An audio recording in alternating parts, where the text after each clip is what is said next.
Hey guys, how's it going? All right, I just want to give you guys a little story about what happened to my car a couple days ago.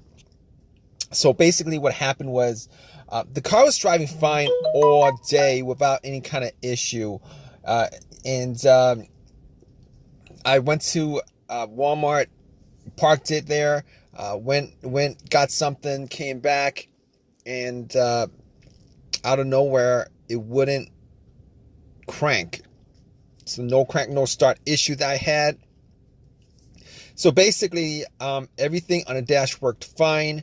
Everything in the car worked fine. There was absolutely no issues at all. The remote worked fine. Was able to get into the car. Radio was blasting. Radio was on. Everything. All right. So basically, I was thinking to myself, probably the battery was the issue. So what I did was I turned on the headlights, went out and checked out the beam, just to give me a gauge on how bright the headlights were. I could probably determine whether the battery was good or not. And the headlights were really bright. So right off the bat, I was thinking if they were that bright, I should at least get like a really slow crank if the battery was kind of low. Regardless, I had to check out where the battery was. I went and checked out where the battery was just to make sure that all the terminals were clean and they were tight. And I noticed that the terminals were a little bit corroded. There was some white bluish stuff on there. So what I did was I took out a bottle of Coke, poured it on the terminals, and was trying to clean it with some paper towels, and was able to clean it pretty good. Now, the terminals weren't super tight. I was able to wiggle it out, but they were snug in there, so I knew that it probably wasn't the terminal being loose that was causing the issue. And then after I cleaned it up, popped it back on, and tried to start the car, it did the same thing. It wouldn't crank, it wouldn't start. But everything else seemed to be working all right. So at that point, I was thinking to myself, all right, maybe it could be a weak ground wire. If you guys don't know what where the ground wire is, the main ground wire is pretty much the negative terminal, and most of the time it connects to the frame of your car. So I checked it just to make sure there was no corrosion, that it wasn't split or anything like that. There was no issues with it. So what I did after that was I had a battery pack that I bought a couple of months ago, because I had the same situation where I swapped out the battery. I was hoping that it was the battery, even though I swapped it out, considering I could actually just swap it out, at Walmart. So I actually put the battery pack on there. It was at 100%. Tried to start it, and still wouldn't start.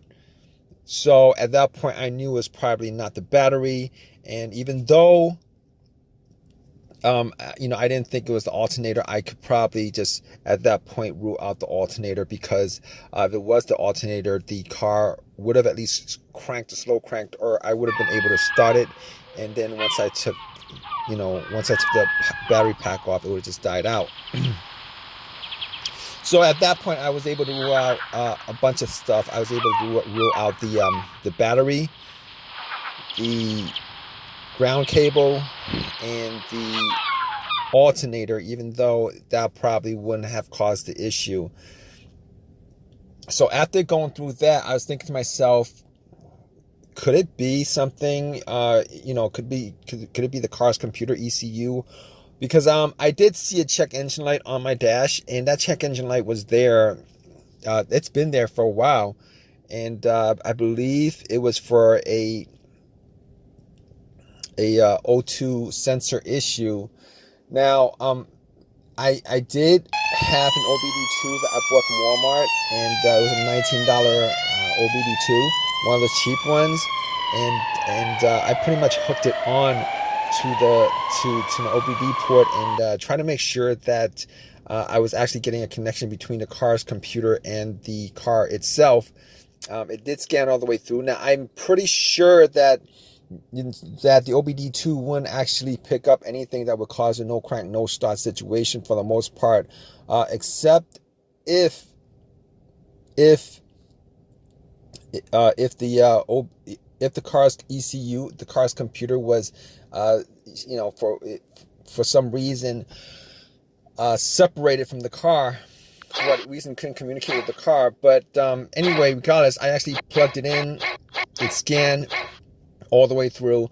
Only code that popped up was the aux02 sensor code, and at that point, I was pretty sure that it wasn't anything to do with the car's computer, any codes that would cause it, and I actually had to move on to I had to move on to some other troubleshooting outside of that, because that wasn't causing the issue. So basically, I got to a couple of things, which were the fuses and the relays, which were highly capable of causing a situation like this. And got to the fuses, checked out all the fuses, just to make sure that none of them were blown. And I was actually looking at them. Now, I didn't have a fuse tester on me. I didn't think it was the fuses. Now, the two situations that I've had where fuse would cause a situation like that, one of those situations was a Honda that I had where the main fuse blew, and I was getting no power throughout the whole entire car. The main fuse was the fuse that connected the battery to the fuse box itself. And that was the previous situation that I have, and I'm pretty sure that wasn't the same situation that I had, so I could rule that out, because I was getting power to everything except it wouldn't start. Now, the other situation I had pertaining to a fuse that caused a no start situation was actually a crank no start situation, and I think one of the fuses actually blew. Then that fuse was connected to the ECU or the fuel pump. And I remember once I changed out that fuse, the car would crank, but it wouldn't stop. Once I changed out that fuse, it was able to start up. So I could rule out those two situations as being, related to a fuse issue that would cause this situation that I had. So, so basically, I could rule those things, the fuses out, and the fuses were pretty clean. I didn't smell any kind of burnt smell, and didn't see any kind of brownish, anything brownish, and a brownish appearance on top. So at that point, I was able to kind of rule out the fuses, not at 100%, but I was able to rule out the fuses for the most part. So basically, at that point, I had a situation where I was maybe, it could have been the relays or the starter. That's what the two situations that came up. But I didn't think it was the starter, because I did switch out the starter about, I would say I switched out the starter about 1.5 years ago, and that was, it seemed like it was a starter issue, but I didn't really want it to be a starter issue, considering I only put maybe like 20,000 miles on my car, and I think they should last a lot longer than that. But anyway, before I even went there, I looked at the relays, just to see whether they had issues or not. Now, I couldn't make out whether the relays had issues, but I did get to the starter relay. I pulled it out. It looked like it was a bit dirty or whatever, but I had some rubbing alcohol, put it on some paper towel, and wiped the connectors, put it back in, try to start it. It really didn't do anything. Didn't change up the situation. So I was thinking it was a weird situation, because it would click every time I would I would try to start the car. It would click, but it wouldn't crank. It wouldn't crank at all. Normally when it clicks, it normally means that the relay is working, because that's what the relays do when there's electricity going through, that it clicks to connect the connection, to whatever it's relaying the electricity to. But regardless of that, I actually had another relay that I was able to swap out with that, and I actually was looking for another relay with the same, with a similar relay in the box, and I was actually able to find one. And what I did was I took that relay out, and I swapped it with with the other relay, and I went back and tried to start it, and guess what? Bam! It started up. It worked without a problem. And at that point, I knew that it was the relay that was the problem. All right. So it was a pretty easy fix. I drove to AutoZone, which was within that whole shopping center. Swapped out the relay, and that was like 3 days ago. Haven't had a situation since. I've been driving the car, turning it on, off, for 3 days. Haven't had that situation at all.